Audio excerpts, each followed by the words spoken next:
Hi, welcome back to 9,000 YouTube channel.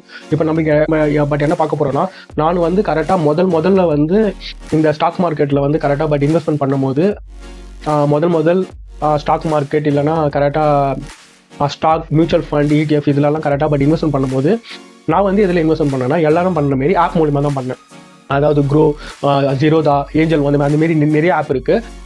அதில் நான் ஒரு ஆப்பை வந்து கரெக்டாக பட் இன்ஸ்டால் பண்ணி அதில் தான் நான் வந்து முதல்ல பட் என்னோட கரெக்டாக பட் இன்வெஸ்டிங்கை ஸ்டார்ட் பண்ண ஆரம்பித்தேன். அப்போ எனக்கு ஒரு டவுட் வந்தது. என்ன டவுட்டுனா, இப்போ நான் இந்த ஆப்பில் வந்து இந்த ஆப் மூலிமா நான் மாதம் கரெக்டாக பட் எஸ்ஐபி பண்ணுறேன், இல்லைனா பட் எனக்கு பிடிச்ச ஒரு ஸ்டாக்கை நான் வாங்கி வைக்கிறேன். இப்போ இந்த ஆப்பை வந்து திடீர்னு வந்து க்ளோஸ் பண்ணிட்டாங்கன்னா அப்போ என்னோட பணம்லாம் பட் என்ன ஆகும்? அதுக்கப்புறம் நான் எப்படி இதெல்லாம் ட்ராக் பண்ணுதுன்ட்டு சில கேள்விகள்லாம் இருந்தது. பட் அந்த கேள்வியெல்லாம் வச்சு நான் கரெக்டாக இன்டர்நெட்டில் வந்து கரெக்டாக ரிசர்ச் பண்ணேன். அதுக்கப்புறம் அது உண்டான வீடியோஸ் பார்த்தேன்.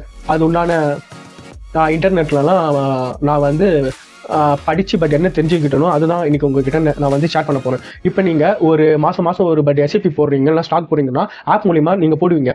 ஆனால் அந்த ஆப்பு வந்து க்ளோஸ் ஆனால் கூட உங்களுக்கு எந்த பிரச்சனையும் இல்லை. ஏன்னா அந்த ஆப்பெல்லாம் பட் எப்படி செயல்படுதுன்னா, அவங்கெல்லாம் ப்ரோக்கரேஜ் ஆப், அதாவது புரோக்கருங்க. அதாவது இப்போ நீங்கள் இருக்கிறீங்க, நீங்கள் வந்து ஸ்டாக் வாங்க போகிறீங்க. ஆனால் ஸ்டாக் மார்க்கெட்டில் ஸ்டாக் இருக்குது. அவங்க என்ன பண்ணுவாங்கன்னா உங்ககிட்ட இருந்து பணத்தை வாங்கிட்டு அவங்கக்கிட்ட இருந்த ஸ்டாக்கை வாங்கிட்டு உங்களுக்கு வந்து ட்ரான்ஸ்ஃபர் பண்ணி தராங்க. கரெக்டாக ப்ரோக்கரேஜ் வேலை தான் அவங்க வந்து கரெக்டாக பண்ணுறாங்க. நீங்கள் வாங்குகிற ஸ்டாக்கெல்லாம் அந்த குறிப்பிட்ட பர்டிகுலர் ஆப்பில் வந்து இருக்கவே இருக்காது. அவங்க மூலிமா நீங்கள் டிரான்சாக்ஷன் பண்ணி வாங்குறீங்களே தவிர அந்த உங்களோட ஸ்டாக்கெல்லாம் அந்த ஆப் கம்பெனியில் வந்து ஸ்டோர் ஆகாது. ஆனால் நீங்கள் வந்து பார்க்கலாம், உங்களோட ஸ்டாக்கு, உங்களோட போர்ட்ஃபோலியோலாம் நீங்கள் பார்க்கலாம். ஆனால் உங்களோட ஸ்டாக்கெல்லாம் CDSLன்னு ஒரு இது இருக்குது, அதில் தான் ஸ்டோர் ஆகிருக்கும். CDSL, அதுக்கப்புறம் இன்னொன்று வந்து NSDLன்னு 2 இருக்குது. இந்த 2 இதில் தான் நீங்கள் என்ன ஸ்டாக் வாங்குனீங்களோ, என்ன மியூச்சுவல் ஃபண்ட் வாங்குனீங்களோ அதெல்லாம் ஸ்டோர் ஆகுமே தவிர இந்த ஆப்பில் வந்து ஸ்டோரே ஆகாது. சப்போஸ் நீங்கள் ஏதாவது ஒரு ஆப்பில் வந்து இப்போ வந்து கரெக்டாக நீங்கள் மாதம் கரெக்டாக பட் இன்வெஸ்ட்மெண்ட் பண்ணுறீங்க, அந்த ஆப்பே க்ளோஸ் ஆனால் கூட உங்களுக்கு ஒரு நம்பர் இருக்கும், ஃபோலியோ நம்பர்னு அது பேர். அந்த ஃபோலியோ நம்பரை வச்சு நீங்கள் சப்போஸ் ஆக்சஸ் மியூச்சுவல் ஃபண்டில் கரெக்டாக பட் இன்வெஸ்ட்மெண்ட் பண்ணுறீங்க, ஒரு பட் எக்ஸாம்பிளுக்கு வச்சுக்கலாம். அந்த பேங்க் நீங்கள் கரெக்டாக இன்வெஸ்ட்மெண்ட் பண்ணும்போது அதுக்கன்ட்டு ஒரு ஃபோலியோ நம்பர் கொடுத்துருப்பான்.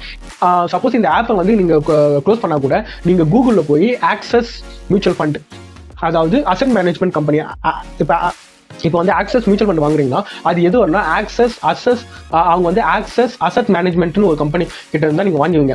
அந்த வெப்சைட்டுக்குள்ளே போய் உங்களோட ஃபோலியோ நம்பர் கொடுத்தாவே நீங்கள் எந்த மியூச்சுவல் ஃபண்ட்லாம் பணம் போட்டிருக்கீங்களோ அது அழகாக காமிக்கும். நீங்கள் அங்கேயே கரெக்டாக வித்ட்ரா பண்ணக்கூட ஆப்ஷன் இருக்குது. இதுதான் நீங்கள் எல்லா விதமான மியூச்சுவல் ஃபண்ட்லையும் போட்டால். இப்போ சில பேர் ICICIயில் வச்சுருப்பாங்க, SBIயில் வச்சுருப்பாங்க, அதுக்கப்புறம் நிப்பான் இந்தியா, அதுக்கப்புறம் பராபாரிக், இந்தமாரி அசட் மேனேஜ்மெண்ட் கம்பெனி வந்து எக்கச்சக்கமாக இருக்குது. நீங்கள் அதுலலாம் ஒன்றா போய் நீங்கள் கரெக்டாக இன்வெஸ்ட்மெண்ட் பண்ணதுக்கு பதிலாக இந்த ப்ரோ மூலியமோ இல்லைனா ஏஞ்சல் ஒன் மூலியமோ நீங்கள் டேரெக்டாக போய் பட் இன்வெஸ்ட்மெண்ட் பண்ணுறீங்க. அதனால் இந்த ஆப்பெல்லாம் க்ளோஸ் பண்ணால் கூட நீங்கள் வந்து க்ளோஸ் பண்ணால் கூட உங்களோட மியூச்சுவல் ஃபண்டு இது அப்படியே இருக்கும். அதேமாரி தான் ஸ்டாக்கும். இப்போ நீங்கள் ஸ்டாக்கு வந்து நீங்கள் வாங்கும்போது இந்த ஆப் மூலிமா வாங்குவீங்க. ஆனால் உங்களுக்குன்ட்டு ஒரு அக்கௌண்ட் இருக்குது. ஒரு அக்கௌண்ட் வந்து கிரியேட் ஆகிருக்கும், CDSL இல்லைனா பட் கரெக்டாக பட் NSDLன்னு இருக்கும். அதே மியூச்சுவல் ஃபண்டுனா கேம்ப்ஸ்னு ஒன்று இருக்கும், இன்னொரு கம்பெனி இருக்குது கேம்ப்ஸ், அவங்க ஹேண்டில் பண்ணுவாங்க. அங்கெல்லாம் உங்களோட ரெக்கார்டு இருக்கும். இப்போ இந்த இதுவெல்லாம் இந்த ஆப்பெல்லாம் க்ளோஸ் பண்ணால் கூட உங்களோட ஸ்டாக்கெல்லாம் CDSலையோ இல்லைனா பட் கரெக்டாக பட் NSDLலையோ உங்களுக்குன்ட்டு ஒரு டிமேட் அக்கௌண்ட்டில் உங்களோட கரெக்டாக ஸ்டாக்கெல்லாம் ஸ்டோர் ஆகிருக்கும். இப்போ இந்தமாரி ஆப்பெல்லாம் க்ளோஸ் பண்ணால் கூட நீங்கள் வேறு ஏதாவது ஆப்போ இல்லைனா சில பேங்க்கெல்லாம் அவங்களே கரெக்டாக டிமேட் அக்கௌண்ட்டெல்லாம் நம்மளுக்கு வந்து ஓப்பன் பண்ணி கரெக்டாக கொடுப்பாங்க. இப்போ நீங்கள் இந்தியன் பேங்க்கில் போனீங்கன்னா இந்தியன் பேங்க் அங்கே போனீங்கன்னா நீங்கள் டிமேட் அக்கௌண்ட் வேணும்னா அவங்க ஓப்பன் பண்ணிடுவாங்க. அதுமாதிரி SBI எல்லா பேங்க்கும் டிமேட் அக்கௌண்ட் வச்சுருப்பாங்க. அங்கே போயிட்டு உங்களோட அந்த டிமேட் அக்கௌண்ட் நம்பர்னு ஒன்று இருக்கும். நீங்கள் எந்த ஒரு ஆப்பில் நீங்கள் ஓப்பன் பண்ணும் போதும் நீங்கள் அது உள்ளே போனால் உங்களுக்கு அந்த சில நம்பரெல்லாம் இருக்கும், அந்த டிமேட் அக்கௌண்ட்டு ஐடி இதெல்லாம் இருக்கும். அந்த ஐடியெல்லாம் அவங்ககிட்ட கொடுத்தீங்கன்னா அந்த ஆப்பில் என்னென்ன இருக்கோ அதெல்லாம் இதுக்கு வந்து ட்ரான்ஸ்ஃபர் பண்ணி அவங்க கரெக்டாக கொடுத்துருவாங்க. நீங்கள் புதுசாக அக்கௌண்ட் ஓப்பன் பண்ணக்கூட அதுக்கு நீங்கள் பட் என்ன பண்ணணும்னா, நீங்கள் எந்த ஒரு ஆப்பும் ஓப்பன் பண்ணி கரெக்டாக இன்வெஸ்ட்மெண்ட் பண்ணுறீங்கன்னா அந்த ஆப்பை ஓப்பன் பண்ணி நீங்கள் கரெக்டாக மியூச்சுவல் ஃபண்ட் பண்ணுறீங்கன்னா உங்களோட ஃபோலியோ நம்பர், நீங்கள் உங்களோட டைரியில் நோட் பண்ணி வச்சுங்க, டைரியில் நோட்லேயே நோட் பண்ணி. அதேமாதிரி நீங்கள் ஸ்டாக்கெல்லாம் வாங்குறீங்கன்னா உங்களுக்குன்ட்டு ஒரு டிமேட் அக்கௌண்ட் நம்பர் இருக்கும்.